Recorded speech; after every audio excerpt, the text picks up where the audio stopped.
Outra característica é que o rádio pode atuar como pano de fundo. Ele nos permite fazer outras coisas ao mesmo tempo, né? Por exemplo, a gente pode ouvir música, pode comer e ficar ouvindo o noticiário de rádio. Mas essa característica talvez faça com que ele possa ser interrompido facilmente, né? A televisão prende mais a nossa atenção. Então, se o radialista quiser que o ouvinte faça alguma coisa, né, que ele realize alguma ação, o rádio deve ser usado junto com outro meio de comunicação. Por exemplo, na radiodifusão educacional, os programas de rádio educacionais geralmente vêm acompanhados de uma programação, de um material didático, de tutores por telefone, né? Porque aí a gente consegue que o ouvinte realize aquela ação que a gente está querendo, né? E tem menos chance dele se dispersar. Outra característica, o rádio é seletivo. Há uma grande diferença em termos de responsabilidade do radialista, do produtor de rádio e de um editor de jornal impresso. Por quê? Porque o produtor de rádio ele vai selecionar exatamente o que vai ser recebido pelo consumidor. O editor de jornal impresso ele vai escolher um grande número de notícias, artigos e outros destaques e vai espalhar pelo jornal, né? Cada matéria tem um título para facilitar a escolha, aí o leitor vai percorrer as páginas e selecionar o que interessa para ele, né? O próprio leitor é que vai escolher, que vai fazer o seu julgamento. Já no rádio isso não acontece. O processo de seleção da notícia ocorre dentro do estúdio e o ouvinte ele vai receber uma única sequência de material. Ou seja, o rádio é um meio linear. Para o ouvinte, a escolha só existe se ele quiser se desligar mentalmente de uma matéria que não está interessando para ele, então ele para de prestar atenção, ou quando ele muda de estação, porque fora isso, ele não tem escolha, ele ouve aquilo que o produtor de rádio, ou radialista, ou jornalista que trabalha na rádio escolheu para ele ouvir. Outra característica é que falta espaço no rádio. Um jornal impresso pode trazer de 30 a 40 colunas de notícias. Um boletim de rádio de 10 minutos, mais ou menos, equivale a uma coluna e meia do jornal. Então, é bem menos informação. Por isso, quando a gente vai selecionar e quando a gente vai escrever o que a gente vai falar no rádio, a gente tem que condensar mais as informações e elas têm que vir de uma maneira lógica, né? O jornal impresso, ele é capaz de dar uma matéria importante, um impacto adicional, só de colocar mais espaço no jornal ou de trazer uma grande foto. Por exemplo, notícias importantes recebem títulos grandes, fotografias ampliadas, né, tudo bem chamativo na primeira página.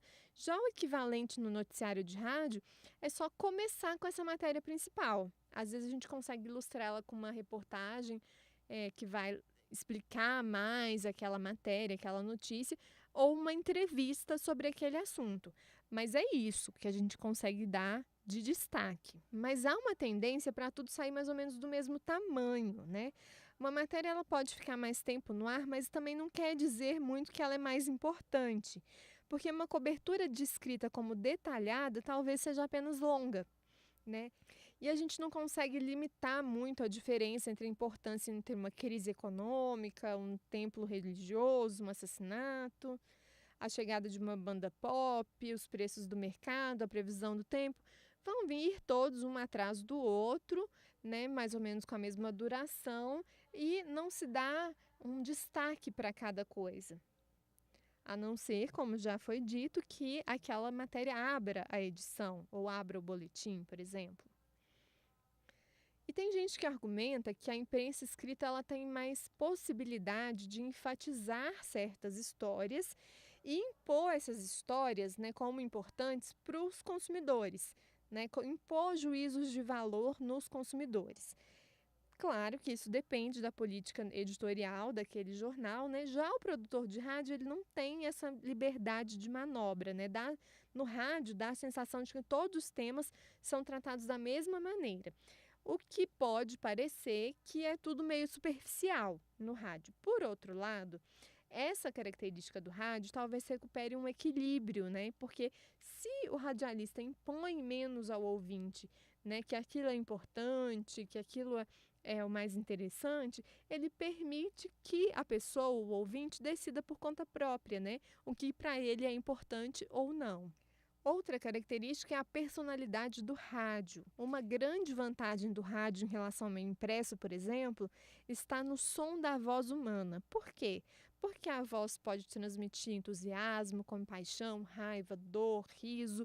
A voz é capaz de transmitir muito mais do que o discurso escrito, porque ela tem inflexão, modulação, hesitação, pausa, uma variedade de ênfases e velocidade. A informação que um locutor transmite tem a ver com o estilo de apresentação dele, né, e também quanto ao conteúdo do que ele diz. Olha, para o autor, a vitalidade do rádio depende da diversidade de vozes utilizadas e também do grau de liberdade no uso de estilos de frases e expressões locais.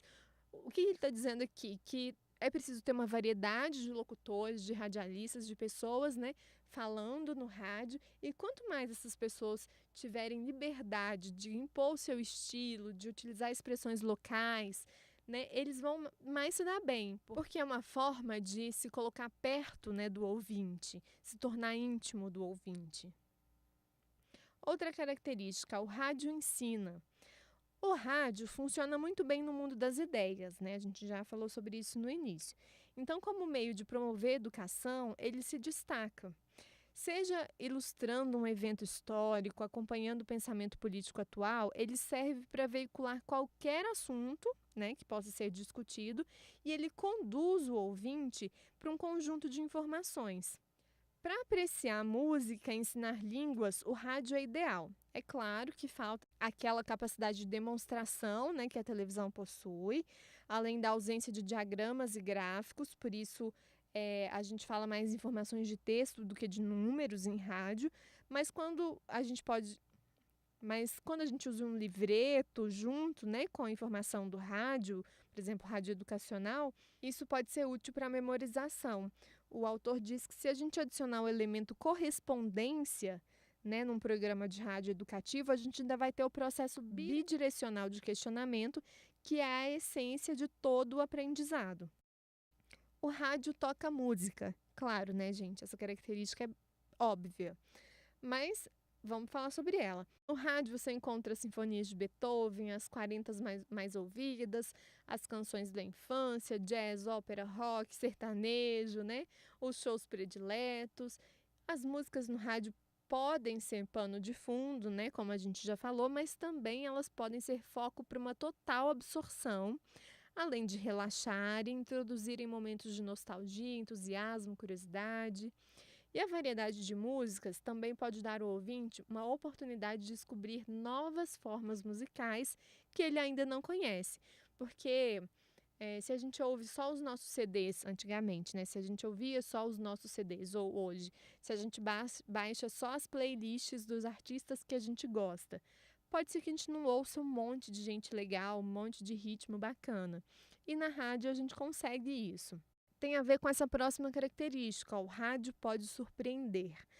Diferente do disco que tocamos ou do livro que pegamos em casa, gente, o autor é velho, tá? Desculpa.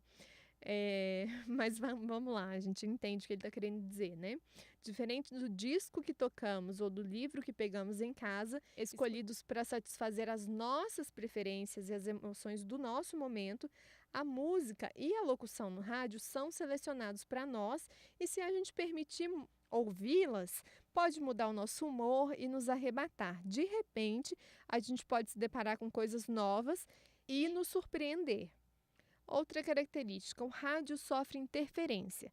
Enquanto no jornal ou na revista, normalmente a gente recebe como foi produzido, né?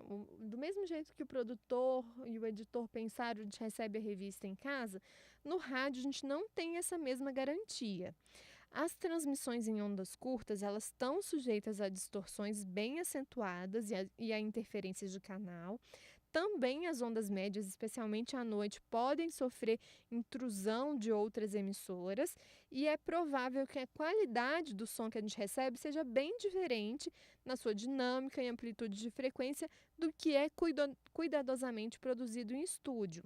Mesmo a FM está sujeita a uma série de distorções, desde a flutuação causada por um avião ou a interferência da ignição no carro, né? Quando a gente liga o carro, o som para, né? E interferência de outros equipamentos elétricos também. A recepção num veículo em movimento, né, dentro do carro, por exemplo, também pode ser difícil à medida que a gente fica mais longe do sinal, né, quando a gente vai viajar, por exemplo, em estrada, algumas rádios não pegam mais, né?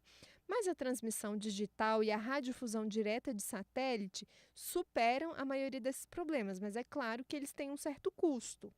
Só cabe ao produtor, radialista, dono da rádio, se lembrar, né, que o que sai do estúdio não é necessariamente o que se ouve no ambiente possivelmente barulhento, né, do ouvinte. Então, condições precárias de recepção requerem programas que prendam a atenção do ouvinte para que ele possa manter sua audiência fiel. O rádio também é voltado para o indivíduo. Por quê? Porque ele pode desviar as pessoas dos problemas, das ansiedades, ele pode proporcionar relaxamento, lazer, pode reduzir os sentimentos de solidão, porque cria uma sensação de companhia, pode ajudar a resolver problemas, né? Age como fonte de informação e de aconselhamento, seja de uma forma direta, né? O próprio programa, né, faz esse aconselhamento, ou também de forma indireta, quando indica fontes adicionais para o auxílio daquelas pessoas, né? Amplia a experiência pessoal, pode estimular o interesse por assuntos, eventos, pessoas que antes a pessoa, antes de ouvir, né, sobre aquilo no rádio, as pessoas não conheciam. Promove criatividade, pode apontar na direção de novas atividades pessoais. Além disso, conecta os indivíduos, né, com especialistas, por exemplo, orienta o comportamento social, estabelece padrões, oferece modelos para identificação, auxilia nos contatos pessoais, ou seja, proporciona temas para conversas, né? Ah, você ouviu o programa de ontem à noite, né? O programa de hoje de manhã, enfim, possibilidade de conversa para facilitar aí as relações interpessoais, capacita os indivíduos, né, para que eles possam fazer escolhas, tomar decisões, agir como cidadãos, principalmente porque dissemina notícias e informações e teoricamente ou a gente tem que buscar que elas sejam imparciais para cada um fazer o seu juízo de valor, né? Além disso, o rádio é um veículo voltado para a sociedade. Por quê? Porque atua como multiplicador, acelera o processo de informar a população.